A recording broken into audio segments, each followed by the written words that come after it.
Hey there, friends. We're going to have a lot of fun today. At least I'm going to have a lot of fun today trying something absolutely brand new. And that is using a card scraper and using a cabinet scraper from Stanley. Both of these are brand new tools for me. Not had any experience with them, but we're going to kind of dive into this today. So before we get into it, let's hop over to the book and see what that has to say about it. All right, we are in exercise number 22 in the teacher's handbook of Sloyd, which is called scraping. And the purpose of scraping is to finish up surfaces. If you look at what the tools required, of course, is the scraper. And the tool is worked as far as possible in the direction of the fibers. In every other case, obliquely to them. When the scraper is efficiently used, other means of finishing need only be sparingly employed. All right, what does that mean? Other means of finishing sparingly employed. Turns out that Saloman is not a big fan of sandpaper. We can even read what he had to say about this. So sandpaper should never be used to form or smooth up the surface of objects. The knife, the file, the smoothing plane, the scraper, etc. are the proper tools for this purpose. Sandpaper should be used only in finishing off when the use of the smoothing plane is understood. It is not much needed for plain surfaces. So I've heard before from other people, the masters, the names I typically drop out there, that if you have a good smoothing plane, you don't need to use sandpaper. The card scraper is a special form of that. This particular one is one I bought off of Amazon from Bahco, B-A-H-C-O. Very inexpensive. When it comes in, you do need to put a burr on it. And I'm not going to show you that because, like I said, this is brand new to me. I had to study up on even how to do that. There are some really good videos on putting a burr on your card scraper. But when you do that, you will take it with your thumbs here and you will flex the card. Your burr, which is down here at the bottom, is then used to go with the grain or obliquely to the grain. Now, this is great for wood that is particularly difficult. This piece down here is a piece of zebra wood. I really have a difficult time with zebra wood with it wanting to chip and tear out, things like that.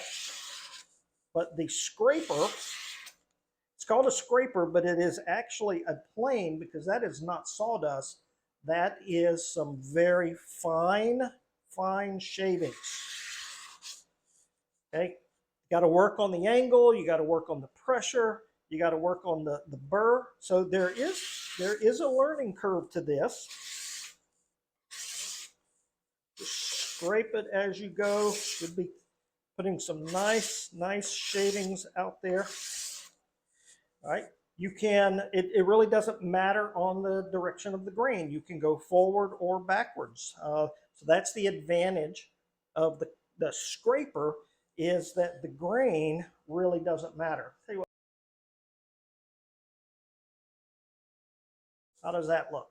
All right, so we come in with the scraper, put our thumbs in there, give it a little bit of a flex. All right, and then as we come across, we should be generating very fine shavings. Again, this is new to me. I have a burr on here. I did put a burr on here, but I'm not really sure how much of a burr I'm supposed to put. How big is that burr? Things like that. So for you more experienced woodworkers, and I know there's several of you that watch these videos, drop a comment down below. Let me know what you think. The other thing that seems to be a controversy out there is the use of the burnishing tool. Hang on a second, let me grab it. So I have seen videos, I watched videos out there where said you can use a quality screwdriver to burnish. As you put this in the vise, you come across here and you angle it down just a little bit. So I see some videos where they say using a screwdriver is perfectly acceptable. Other people say don't use a screwdriver on the more modern card scrapers because the steel is too hard for that. So again, experienced woodworkers, let me know what your experience is with the modern card scraper and what type of burnishing tool that you use. Look at that, some nice shavings there. So I don't think I did too bad for a first time use. I think there's still some more work to do. I feel a little bit of roughness. I would not say this piece of wood is finish ready, but it's getting close. All right, the Baco comes with a little sleeve. You can even put this back in and put that off to the side. So the other tool I wanted to introduce you to is the Stanley number 80. Let's jump a picture of that. Stanley number 80. This in particular is the 80M. So the Stanley number 80 came out in the late 1890s. I think the patent on the original Stanley 80 was 1898. Don't hold me to that because I'm doing that from memory, but I think it was 1898. So I had this idea that the card scraper, I said the card scraper, I mean the modern version of the card scraper, actually was a modern invention. I just had it in my mind that the cabinet scraper, the Stanley number 80 cabinet scraper, and things like that came before the actual card scraper. But we saw in the book, which was dated 1891, that they recommend using just that piece of steel. So even that little bit of time that I was doing that, I was getting some weariness, if you will. All right.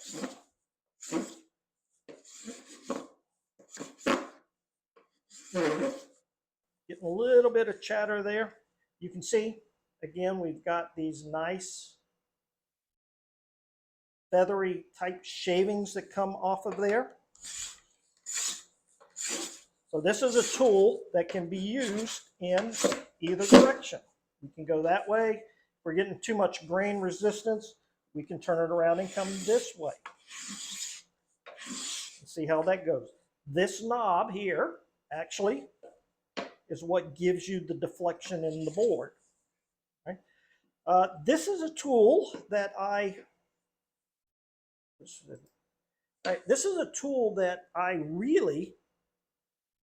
was not in the market for. It came to me as part of the tool haul that got me this, which is the Stanley number 5, which I just really enjoy using, as you probably noticed with the other videos that I have out there. So the Stanley number 5 is what I was really wanting out of that box of tools. But the Stanley number 80M was included.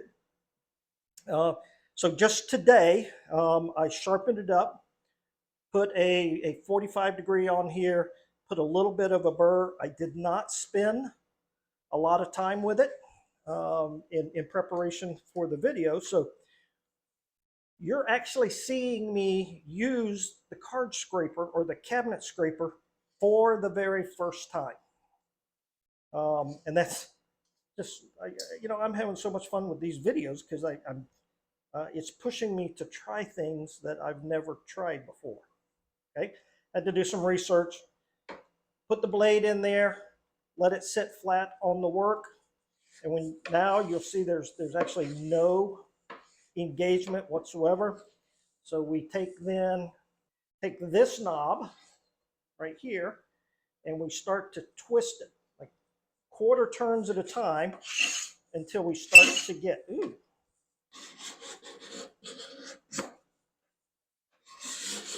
I think I'm getting a little deflection in the board, and that's why I'm getting some of the echo.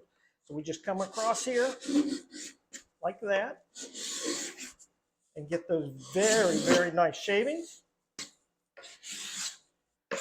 Are there any advantages to the card or the cabinet scraper as opposed to the card scraper? For me, the big advantage is this is very comfortable. The knob does the work itself. The steel does seem to be a little bit softer, so getting a burr on here was actually not bad at all.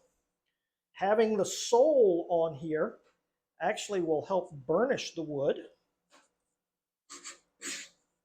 There's nice shavings out there. Whereas using the card scraper requires you to, flex it, put a little bit more work into it. Eventually your hands are going to get tired. I actually have heard that the card scraper can get quite sharp or quite hot with the friction. So I think if you're doing a large piece, the cabinet scraper is probably going to be your better option. If you just have a small bit of reversing grain or difficult grain that you're trying to do the tear out, like if we're just trying to do this one spot right here, a little bit of scraping in a localized area, that's actually quite quick and easy. So I think that's the distinction I would make personally. If you're doing a very small area, little bit of reversing grain or tear out, pull out the card scraper.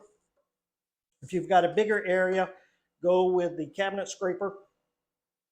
Works great on glue seams, works great on joint seams where you're trying to level the boards.